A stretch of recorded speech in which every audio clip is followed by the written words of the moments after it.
Welcome back to Safety Matters. It's Russ Kenzie here, and I'm joined by my co-host, Sean Joseph. Welcome back, Sean. Thank you, Russ. Thanks for having me. It's good to see you. Did you have a safe week? I did have a safe week. The drive-in was safe too, so amped to be here. Got you all safety focused, don't I? Look what I did to you. I ruined you. Well, we got a pretty big show today. Ready to get started? Let's do it. All righty. Topic number 1. Did you know that we have a world concern regarding the bird flu? I did not. Have you ever heard of the bird flu? I've heard of the bird flu. Okay, well, we have a massive issue that the mainstream media is telling us that we need to be worried about the bird flu. Avian flu. Avian meaning bird, of course. And it's been getting a lot of publicity, and I thought we'd talk a little bit about bird flu.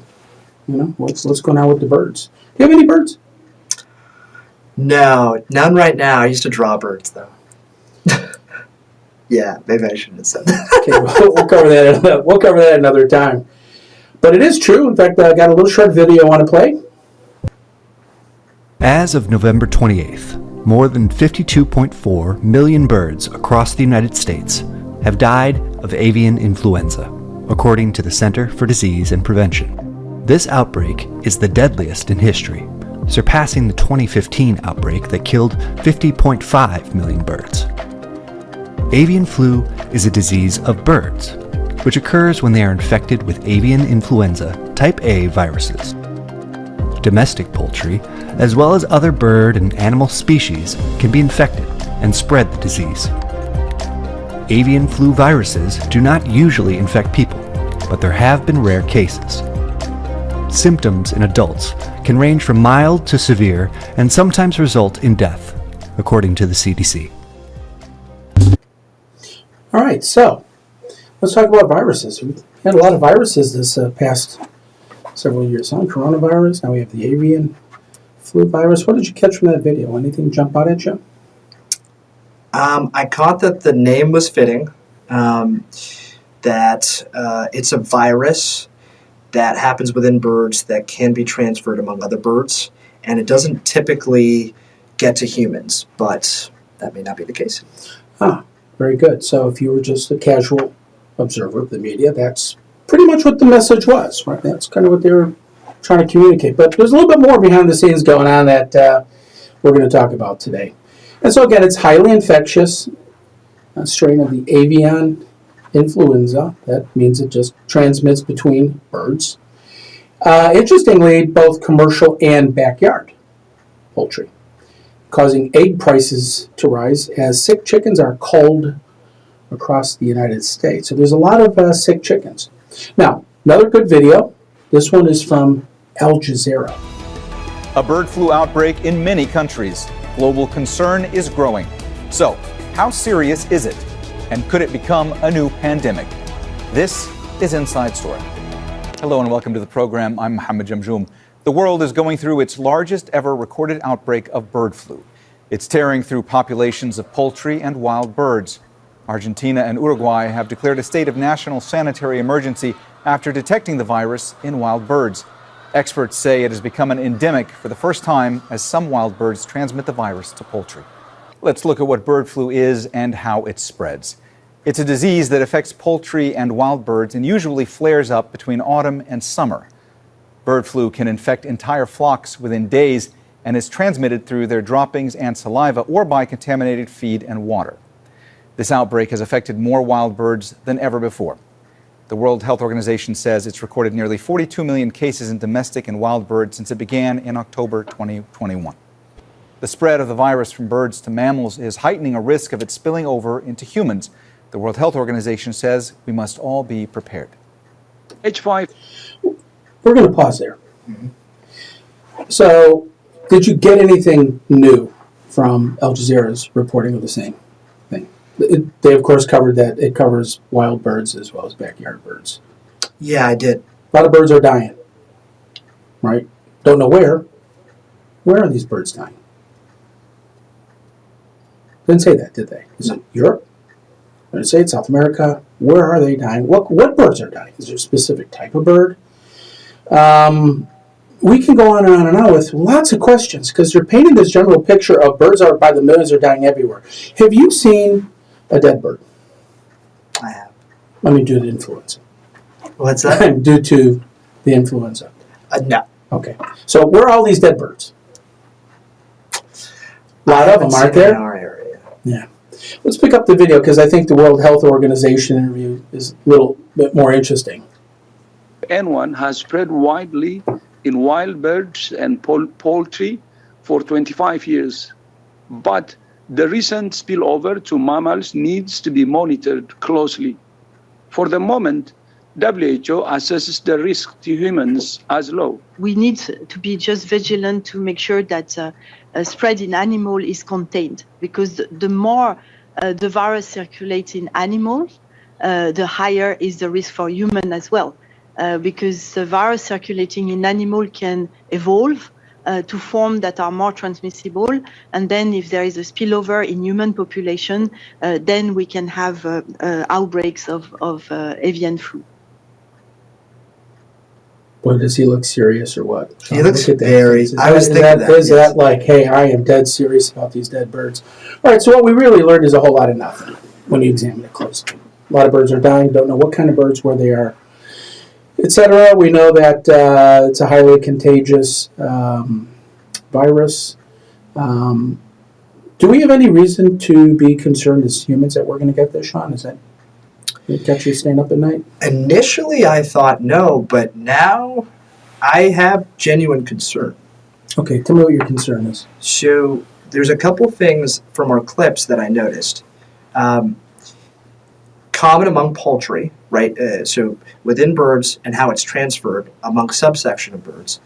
So if this is happening within chickens, well, we all, for the most part, right, most of us have some kind of poultry or meat product. So to what level is this getting into our own systems? Okay, let's kind of pause it there. That's a question. You're asking a question about what impact will this have. Well, some experts are worried, others are not, that the H5N1 avian flu might become humankind's next pandemic, causing a pathogen. If the raging virus makes the leap from birds to humans. So the real question is, can this jump from a bird to a mammal? That's the question. And apparently over the past 20 years, fewer than 900 confirmed human cases of this virus has been reported to the WHO. And by the way, you know who the WHO is, right? Now I do, yes. The World Health I don't mean the rock group. What do they do? I don't know. Yeah. I know what they, like the acronym stands for. I don't know what they do. Neither does anybody else. They're kind of, in my view, having worked within that institution many years ago, they're very political. It's the Global World Health and Safety Organization that's looking out for our well-being. When I say us, I mean the United States, because they expect us to pay all the bills, generally speaking. They look at the United States as this endless piggy bank. And so they bring in people from all over the world whose job is to be professional warriors. Oh my God, the world's coming to an end. Here's what's coming next. Remember, this is the group that said the coronavirus was nothing to worry about. This is the group that said there was no evidence that the coronavirus came from Wuhan, China. Right? This is the group that gets it wrong a lot. Mm-hmm. Sad to say. That was a pretty bad one to get wrong. Yeah, they continue to get it wrong. And so if you look at the message here, lots of flu viruses circulate in birds but never pose major threats to humans, says Dr. Amish Adalia, a senior scholar at the Johns Hopkins Center for Health Security in Baltimore. And, okay, jumping from birds to humans, that's extremely unlikely. So why are we talking about the story? Well, we're talking about the story because there's an entire system, an entire industry of getting us to worry about stuff. I mean, when you think about it, that's what mainstream news is all about. Yes. What happened today that you need to know about that you have no impact over, you can't control, can't do anything about, but to just scare the hell out of you, right? Get people scared. There's this perpetual keep people scared, because when you keep people scared, you can control them. And that's what we saw with coronavirus. keep people scared. If you don't wear the mask, you're going to die, right, and turn into a zombie. Right? All the scare tech. Don't leave your house. Oh my God, don't leave your house. If you leave your house, you're going to die. You're going to infect other people. And what we know today is that really never happened. In fact, I talked about that on the radio show 2 years ago. Need to go back and do a trip down memory lane where I said, nah, none of that stuff's really going to happen. And it didn't, thank God. But it changed our society. And so that's kind of what we see going on here. So we get back to the slides and we say, okay, 58 million chickens have died of avian flu, and that's a lot of chickens. A lot of flocks, a lot of backyard flocks in 47 states. This is over the past year. Here's the thing I find interesting. A mink from a farm in Spain suffered from the virus last October. One of the first large outbreaks of the virus, apparently driven by mammal-to-mammal transmission. Nearly 52,000 mink, should that be minks, on the farm were culled as a result. Does that mean killed? I don't know what culled means. I think culled means killed. So one mink allegedly got this virus, and they went and killed all the minks.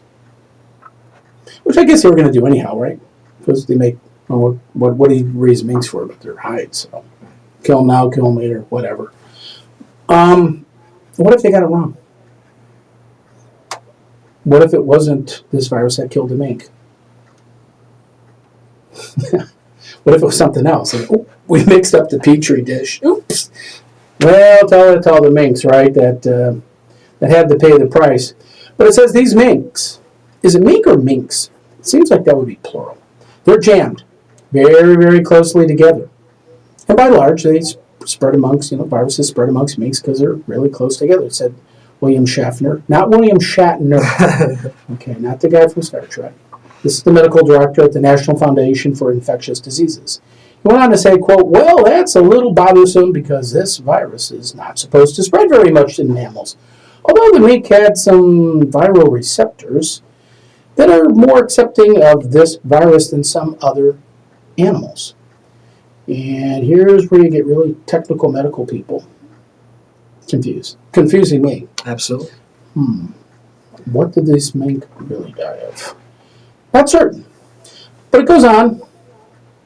Avian flu does make up, if it does make a leap into humans, Schaffner is confident that a vaccine could be made available. Gee, where have we heard that before? Gee, virus, we've got a vaccine. By the way, the vaccine is never really a vaccine. Think about what a vaccine is. When you get vaccinated for like polio or the measles, right? Chicken pox. What does that mean? It means they give you a little dose of the actual virus that's been weakened, and your body builds up immunity so you will never get your whole life measles, right? Chicken pox, right? Well, with these COVID vaccines, number one, they don't tell you if you get the vaccine you won't get COVID. They just say, well, you won't get as sick, right? Here's a vaccine, and you know what, Sean? When you get COVID, it won't be that bad. So isn't it more like the flu shot? Do you ever get flu shots? I have. Yeah, especially when my mom is really on my case. Yeah, well, you've got a lot of doctors in your family too. Well, I've gotten the flu shot. Not every year, but I've gotten the flu shot. And I understood that when I get the flu shot, when I'm exposed to that strain of the flu, I just won't get as sick. That's my understanding. But you don't call the flu shot a vaccine, do you? No. But yeah, I get it. See, words have meaning. And so we're getting a lot of this messaging that to me is very troubling. They kind of lulled us to sleep. And so it goes on to say that most types of flu vaccines are incubated in eggs, but the risk is low that avian flu would wipe out the egg stores needed to produce vaccine. That's a nice way of saying in order for us to create a vaccine to protect birds, we got to use all the bird eggs to make the vaccine. And if you ever notice when you get the flu shot, do you ever notice they'll say, are you allergic to eggs? Did you ever hear them say that? Are you allergic to eggs? Because one of the things when you sign the sheet that says, you're going to get this flu shot, one of the things that you sign says you're not allergic to eggs. Because they culture the vaccine in eggs. Wow. I'm sorry, it's not a vaccine. Words have meaning. Yeah. You are aware, or maybe you're not aware, that I'm a chicken farmer.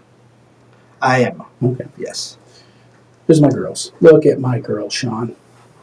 I take this subject very seriously. Look, they're eating a little bit of a cantaloupe. Yeah, see the one with the white hair? Wow. That's a Polish chicken. I've never met them Look at them, huh? as intimately. This Look is at them, they're amazing. scratching. They got scratch cranes. Are they not something? Do they all have names? Yeah, they used to. I got ducks too. The minute you name them and something happens, it's bad. Same eating their lettuce. I give them a big head of lettuce every day. See, the big white ones are Peking ducks.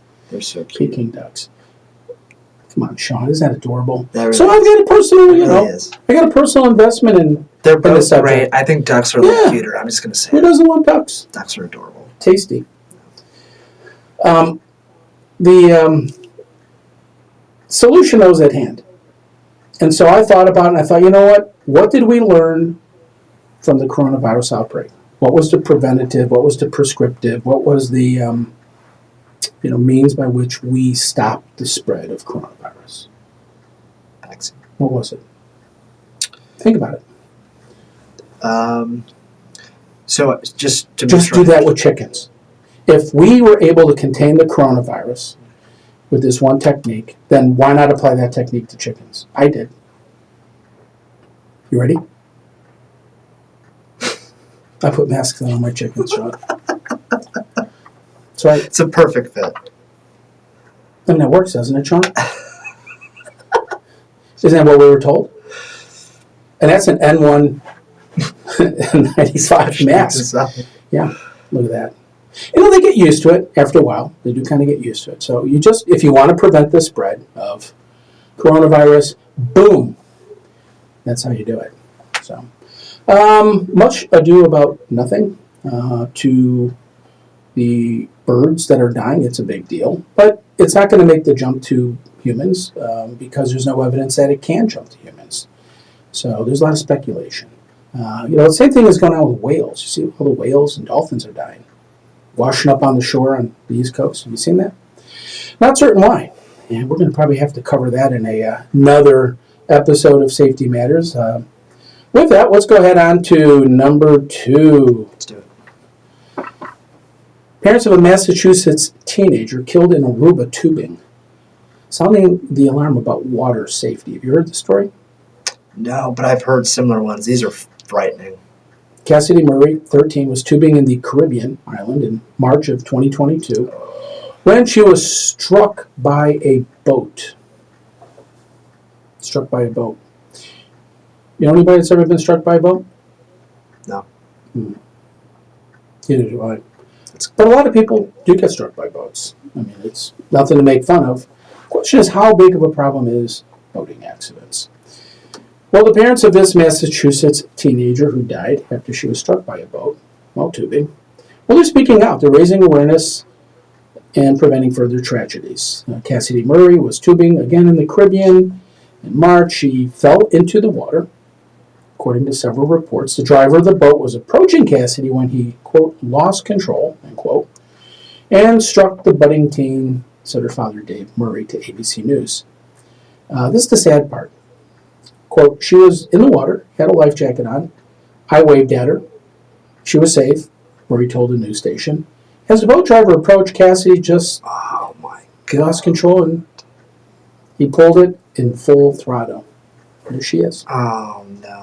Killed by a boating accident. That's so sad. The term accident, have you ever thought about what the definition of an accident? What's an accident versus an incident That's or an event? great When somebody says, well, it's just an accident. put simply, I think an accident with negative consequences that was not intended. Right. The term accident is grossly overused. Accident implies that the event was unpredictable and unpreventable, like getting hit by a bolt of lightning. Nothing you could do. In this case, was this an accident? Was this just a random act of, hey, gee, nothing could have been done to... I don't know if it's fair to call it an accident. I don't think it was intentional, but I think an accident is a misnomer here. It's like, to me, it's more appropriate to call it negligence. Well, there's a legal term now. Ooh, now you really mixed it all up, didn't you? Negligence in one way. What would be negligent? Who is a negligent person here? To me, the negligent person is, oh man, Party. It's a negligent party. I have to be honest. So there are details that I don't know. From what I read, I think there may have been negligence on both sides. However, I think there are degrees of negligence. And from what I just read, it sounds like the situation would not have happened if the boat driver operated the boat safely. There you go. Bingo. Keep that thought. Parents are saying, gee, we never knew the dangers, we were unaware. I mean, this is typical of most people. I mean, you don't really think about injuries or, getting killed in a particular way unless it happens to somebody in your family. We want to create awareness, which I applaud them for doing that. Among efforts, the Murrays, the family, are reportedly asking Aruban officials to establish and enforce water safety protocols, such as mandating that a second person be added to support drivers on water sports vehicles. What do you think of that? I'm a fan of it. I just think, water is a very intimate experience, and if a human is out there with watercraft will always win head to head. Yeah. Higher safety standards have to be with the boats and the operators. But Sean, it was just an accident. Accidents have consequences.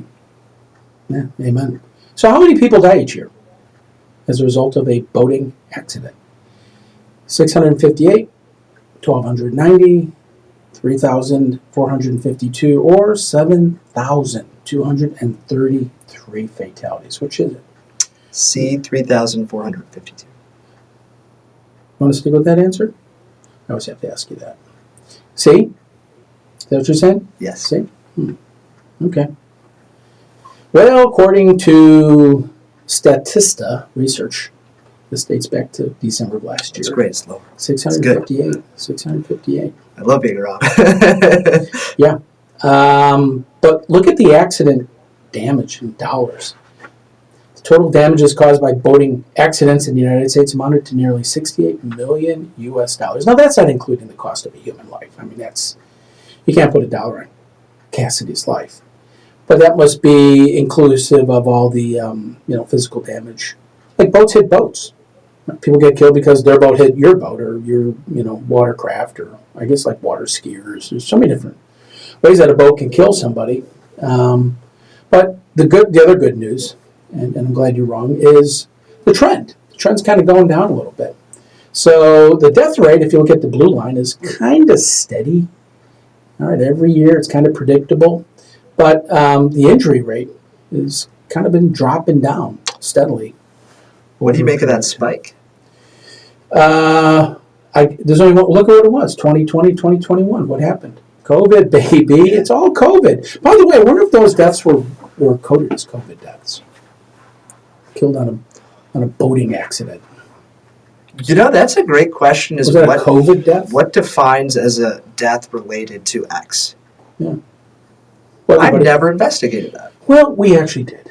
A couple of years ago for the radio show. And what you found is if you went to the emergency room because you were hit by a boat and you were dead, they would test you to see if you had COVID. And the hospitals were instructed. That was a federal guideline. And so they would actually say, okay, you tested positive for COVID, so your death will be deemed as a COVID fatality. Wow. A couple episodes ago, I did a story on how the Centers for Disease Control finally admitted that they grossly overestimated the COVID deaths, and that only about 30% of the people who were originally identified as dying from COVID actually died of COVID. 60% didn't. And so you never really know. Well, yeah, what happened in 2020? I'm going to bet you it was a COVID year. Hey, what the hell? Blame it on COVID. Everybody else does, right? That's all COVID. But you brought this up earlier. Offering, as far as causes, most of what's going on is contributed by recreational boating accidents where the operator was inattentive. About 677 accidents in the United States were directly related to the boater, the driver, occupier. Lack of attention.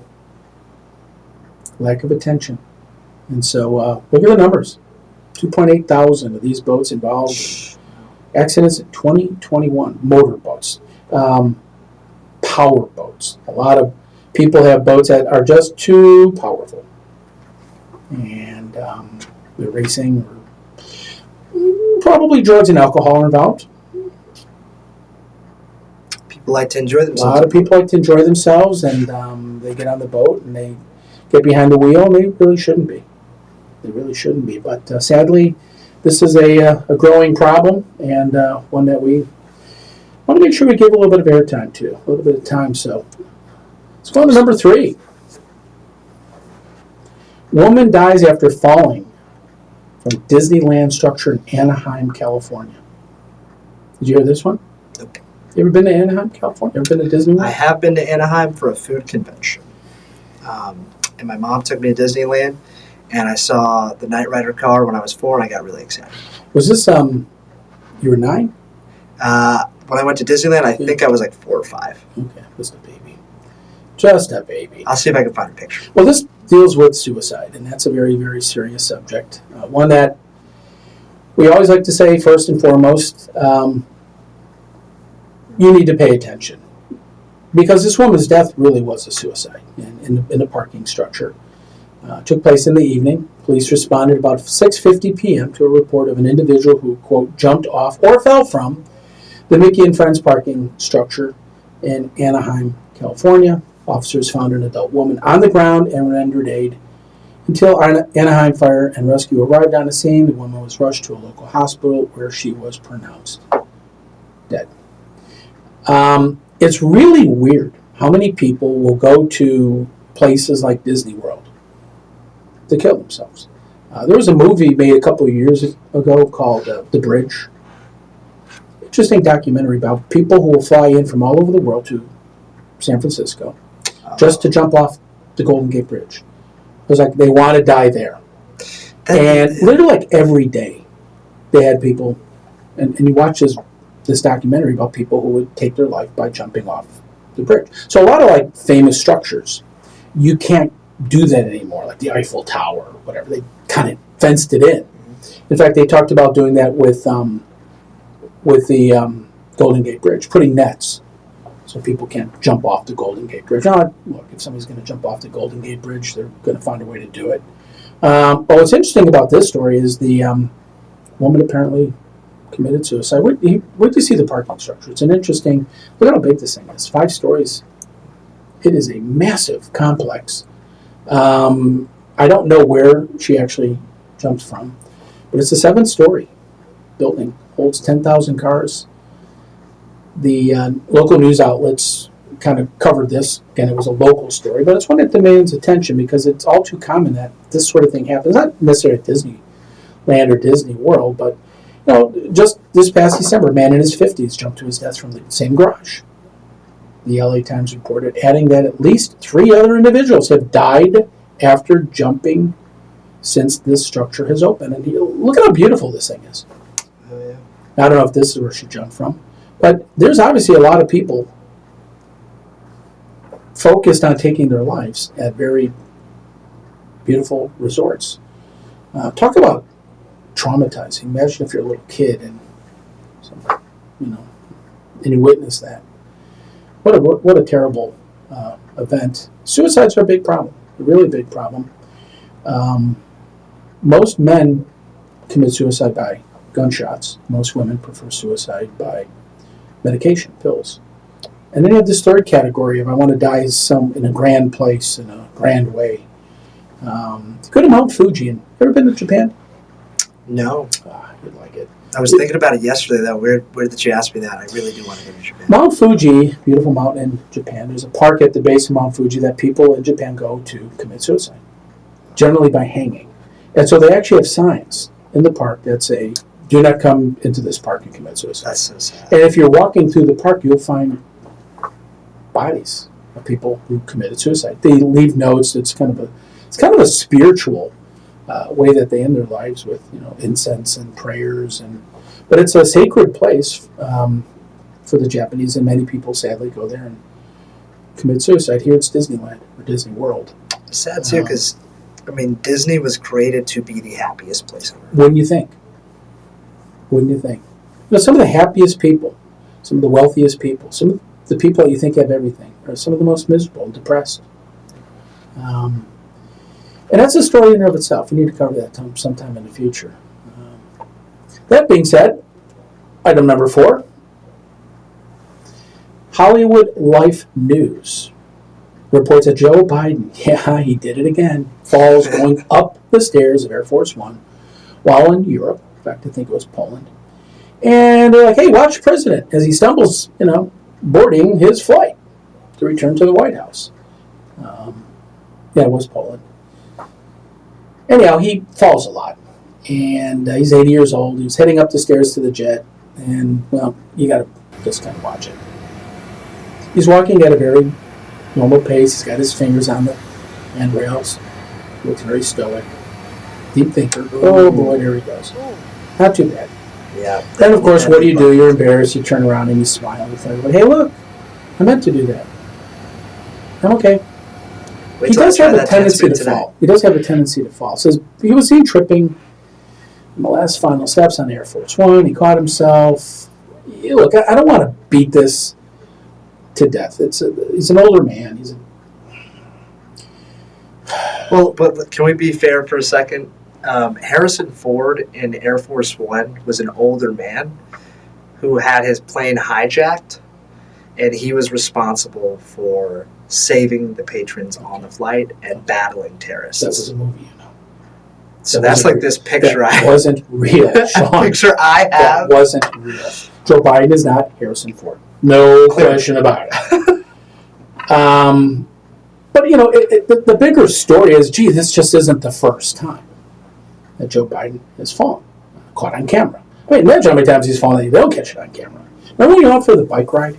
He fell off his bike, like the Pee Wee Herman helmet on, and down he went with his wife. Joe Biden, she's a doctor, isn't she? Dr. Joe Biden. Did you know that? I did not know that. You did not know that.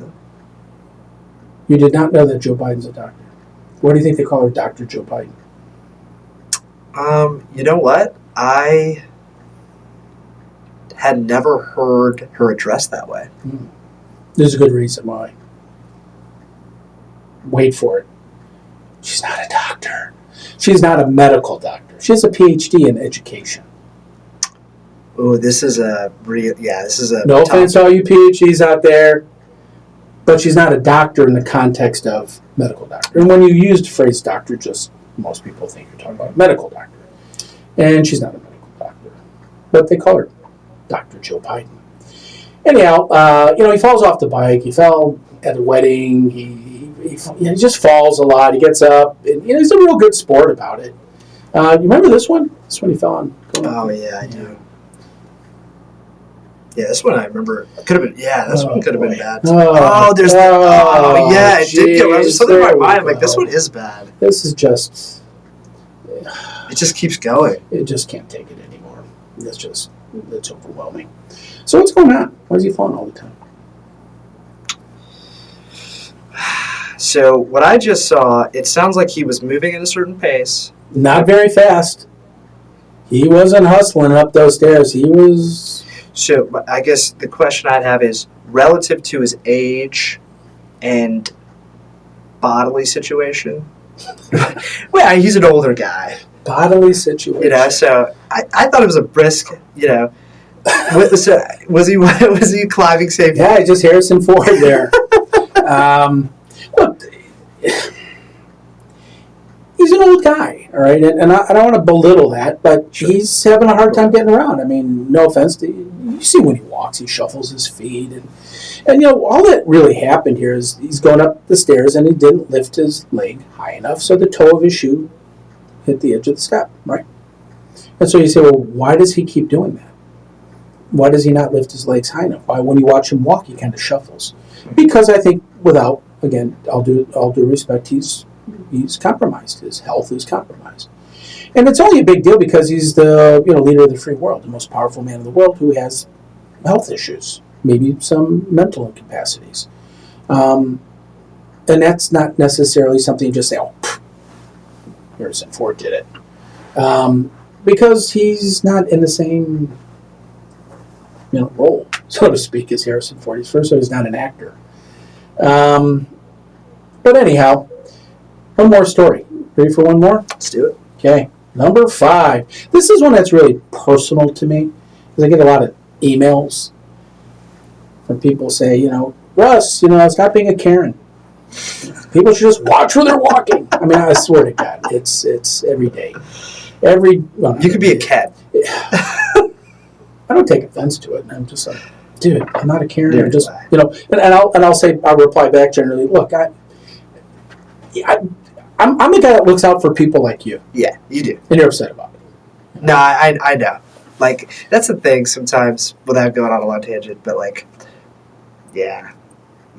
And, like, now that we have the floor, I've known you for some time. So I know, like, the extent of your heart, how much you care, like, just about people's well-being. So, yeah, when people kind of use that as in a reductionist way or just to be clever, I just think it's... So, again, the comments that are, why don't you watch where you're walking? Well, 2.2 billion people on this planet are visually impaired. Okay, so tell that person, why don't you just watch where you're walking? So let's look at some of the facts. Vision impairment poses an enormous global financial burden. $411 billion a year. That's what it costs us having people with bad vision. Not just blind, bad vision. Cataracts, whole category. Leading causes of vision impairment and blindness are uncorrected refractive errors and cataracts. And you get those with age. Okay? So just live long enough and you're going to have impaired vision. The majority of these people with vision impairment or blindness are over the age of 50. However, vision loss can affect people of all ages. Globally, at least 2.2 billion people have a near or distance vision impairment. In at least 1 billion, or almost half of these cases, vision impairment could have been prevented or has yet to be addressed. And so you have a lot of people who just have a hard time seeing. You take it for granted. You have vision. Well, there's a condition on the walkway in front of you. Well, just watch where you're walking. Just walk around it. What if you can't? What do you tell those people? You certainly don't want to belittle them, right? It's not fair. Because it changes people's lives. If you look at the prevalence, 2.2 billion people, again, are really facing this crisis. Look at the causes. Cataracts. 94 million people have cataracts. Age-related macular degeneration, 8 million. Glaucoma, 7.7 million. Diabetic retinopathy, 3.9 billion. So if you're diabetic, there's a good chance you're going to lose your vision. Or My have dad is impaired a vision. candidate for these. Look at the numbers, Sean. Mm-hmm. Look at the numbers. Tens and tens of millions of people that have various forms of impaired vision. They're amongst us all. I mean, people wearing glasses, contact lenses, whatever. They say the sun does a lot of damage too. It affects the children just as much as it does others, just in a different way. Young children with early onset severe vision impairment can experience delayed motor, language, emotional, social, and cognitive development, lifelong consequences. Imagine growing up as a kid in a third world nation and you need glasses, but there are no glasses. And your vision just gets worse and worse and worse, and you grow up. The world's very different to you. I mean, you see the world, no pun intended, very differently. Mm-hmm. And that's common. Vision impairment severely impacts quality of life. Among adult populations, adults with vision impairment often have lower rates of workforce participation, productivity, and higher rates of depression and anxiety.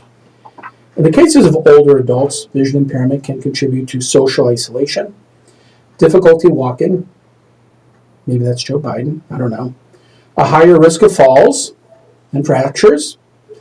Got it? So everybody out there that says watch your walking, well, there's what's going on, and a greater likelihood of early entry into nursing home care. And so you live long enough, you're probably going to have impaired vision. It's a major problem. But the biggest issue, and I can speak to this personally, that people who have impaired vision face is social isolation, difficult time, obviously just getting around and being part of our society. And I actually had somebody in my family that was blind. And here he is, my dad. I grew up with a blind father. Didn't know that, did you? I did not know That's that. my dad, Joe. This is a World War II picture, won the Bronze Star for saving the lives of Marines on the island of Saipan and Okinawa. And when my dad was about 40, he got diabetes and he started to lose his vision. And by the time I was 12, he was blind and permanently disabled. Couldn't work. And so I have a different view, no pun intended, of people who want to tell me, hey, just watch where you're walking. Because I know exactly what impact that has on people's lives who cannot see where they're walking. And that somebody has to help them walk. Have you ever seen a person assisting a blind person? They're kind of guiding them. Same thing is true in kind of what we're talking about in terms of walkway safety is who's there to guide that person over the speed bump they didn't see, or the raised parking lot, wheel stop, or whatever it might be, whatever the hazard might be. And most people just have to do this on their own and they get hurt. And so it's a personal subject to me. It's something I've always considered to be really, really important. It's part of the thing that formed me and why I'm in this business. I've always been curious about that. Yeah, I've been on the receiving end of that. I know how people that have a disability are treated. And that was my dad, really good man. Died young. I was 22 when my father passed away. He was only 66 years old. And a really good guy, really, really good man. And so stop telling me to, just stop being a Karen and watch where you're walking. Because there's a lot of people that can't. And I think it's time that our society understand that and start looking out for other people's safety. Right? I think we can all agree on that one. Is that an amen? Amen. Anyhow, with that, this brings another episode of Safety News to a close. And so on behalf of myself and Sean, Bye, everyone. Thanks, man. everybody have a good and safe week, and we'll see you next time. Bye. Take care. Be safe.